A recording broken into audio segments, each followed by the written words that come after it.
Continuing with this, the United Nations has welcomed the US-brokered Black Sea agreement between Russia and Ukraine, with a spokesperson highlighting ongoing efforts to safeguard freedom of navigation. This is what he said. We've seen the two announcements, which are obviously which are welcome. These issues, notably on the freedom of navigation and Black Sea, are issues that, you know, the Secretary General, his team, and notably Rebecca Greenspan and others, have been working on since almost the start of this, the conflict, and there continues to be discussions on the. The UK government has responded with cautious optimism, saying they are closely monitoring developments. However, the Kremlin insists that safe passage will only be ensured if sanctions on Russian Agricultural Bank and other banks involved in food trade are lifted. Meanwhile, Ukrainian President Volodymyr Zelensky has accused Moscow of lying about the deal's conditions, dismissing claims that the ceasefire is linked to sanctions. He urged the world to hold Russia accountable for its actions.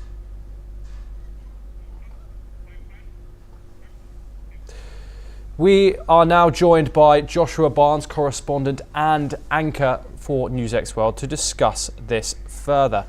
Joshua, this is obviously a development in the ceasefire negotiations that have been ongoing now for weeks.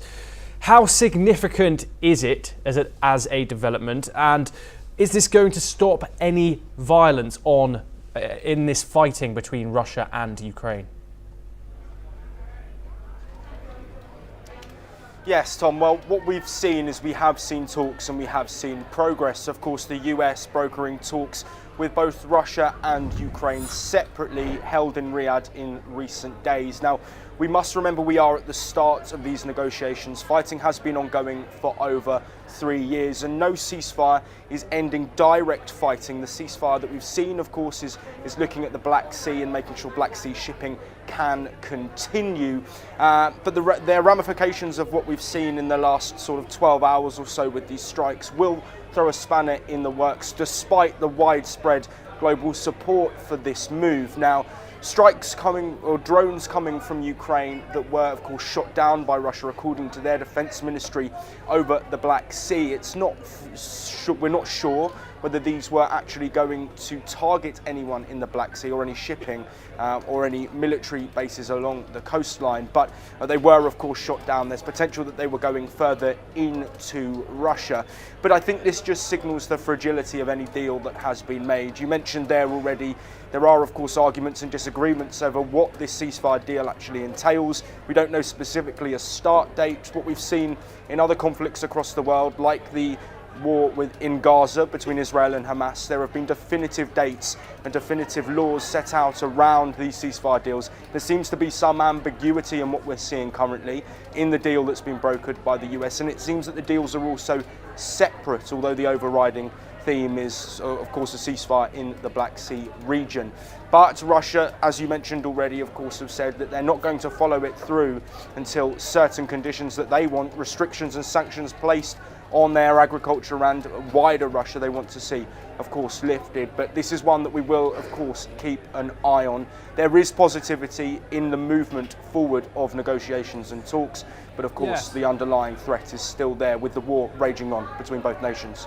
Given the distrust between both sides, obviously both of these deals were brokered in separate rooms, mediated by the USA. How do we see these developing, and what is the significance of this deal in particular? Well, looking first at the talks being separate, I think we're in a position where at the moment the countries can't go down and sit together. The US, of course, are making sure that these talks are happening, but currently there's so much divide between the two nations, there's so much anger and almost hatred in relation to the strikes that we've seen, civilian strikes, and of course energy infrastructure as well being targeted on both sides.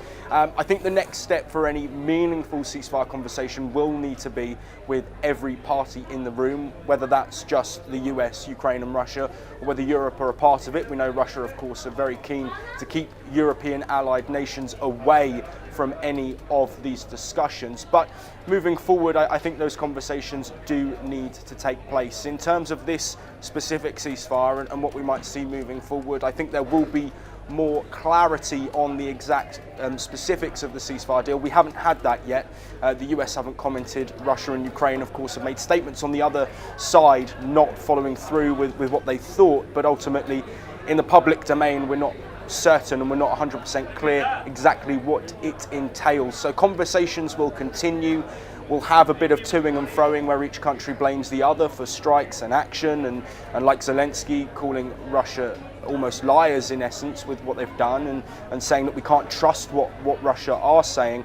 However, this will continue to rumble on, and I think we will continue to make progress as long as both sides can sit down together for these discussions. Joshua Barnes, thank you very much. You are staying with us. We move on now.